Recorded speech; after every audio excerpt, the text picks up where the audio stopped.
Nagsagawa ng joint warrant of arrest operation ang Philippine National Police at Armed Forces of the Philippines laban sa mga miyembro ng Dawla Islamia Maute Group sa barangay Banga Pantar, Marantao, Lanao del Sur nitong madaling araw ng Biyernes.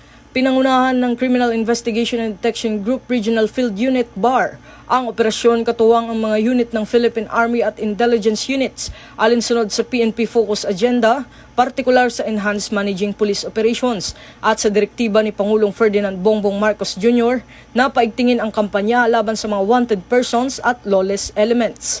Ayon sa ulat, habang isinisilbi ang mga warrant, nakasagupa ng operatiba ang mga target na suspect na nauwi sa halos isang oras na palitan ng putok.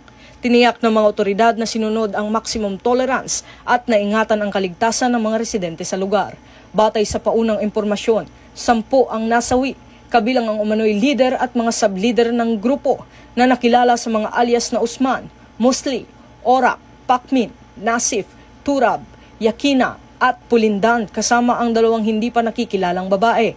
Ang grupo ay may kinakaharap na kaso gaya ng murder, kidnapping at serious illegal detention.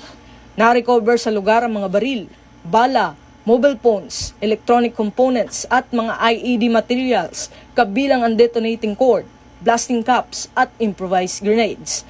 Ayon kay Chief PNP Police General Jose Melencio Nartates Jr., patunay ito ng profesionalismo at disiplina ng mga operatiba sa pagpapatupad ng batas habang pinangangalagaan ang karapatang pantao.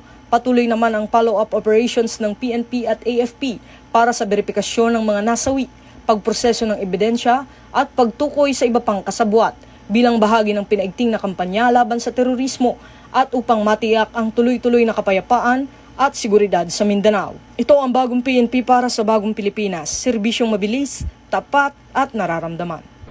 Mula rito sa PNP National Headquarters, ako ang inyong PNN correspondent, Patrolman Don Brosas, alagad ng batas, tagataguyod ng Balitang Pulis.